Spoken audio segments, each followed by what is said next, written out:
Cannes, the world's most famous film festival, is now underway, and there's plenty on offer. From George Clooney as a TV financial guru held hostage in Money Monster, you just point the camera in my direction, we'll figure it out together, to Julieta, a mother-daughter story from revered Spanish filmmaker Pedro Almodovar, to a prison drama called The Apprentice from Singapore. My son, he's coming to Hollywood. Café Society, a Woody Allen film set in 1930s Los Angeles, was the opening night attraction. It's the third time that a Woody Allen picture has opened this French film festival. It's more popular in France than it is in America. It's been now a long time that he's releasing one movie every year. Every time in France it's a big commercial success for him. You expect to see him on the Croisette every year. Et mon petit frère, comment va-t-il? France is well represented at the festival. 2 in-competition films come from the UK this year. The US has a very strong presence with cinema that's more personal vision than big noisy commercial blockbuster, of which there are few. I think Cannes tries to make noise however possible in whatever way, and sometimes it's very unexpected. You don't really know what's going to make a big splash or a big noise. There are no obvious titles, there are no big, huge budget movies, you know, like Mad Max last year, or even The Great Gatsby a couple years ago, which was a huge, splashy way of opening the festival. There's nothing quite like that this year.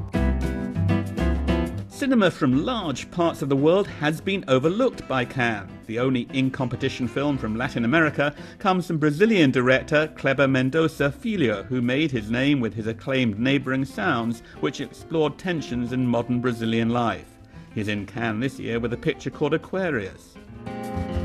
Yes, it is interesting to me that this is the only film from Latin America in competition.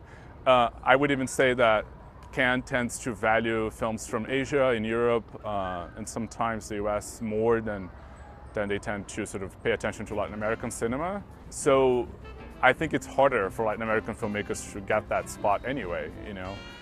The film probably has to be even better than if it were an Asian or a European film. Cannes also offers plenty of opportunities for networking. The Israeli short Operator shows a woman affected psychologically by working behind the scenes in drone warfare. The filmmaker hopes through networking in Cannes he may be able to expand his short film into something larger. People who are going to watch it will feel a connection to it, and I really hope that it will be a feature film. It will develop to a feature film. Last month, a widely publicised mock terrorist attack in Cannes, a training exercise organised by the authorities, unnerved some attendees. Those fears have largely been put to one side as the festival forges ahead, screening an impressive array of films. But Cannes isn't just about cinema, especially for the locals. French people understand the key importance of the festival for the whole region of Cannes. In terms of the money it makes just by having the festival there every year. There's all the big hotels are, you know, making way more just during 1 week than the rest of the year. But Cannes isn't an equal opportunity festival. Only 3 of the 21 films in competition have been directed by a woman.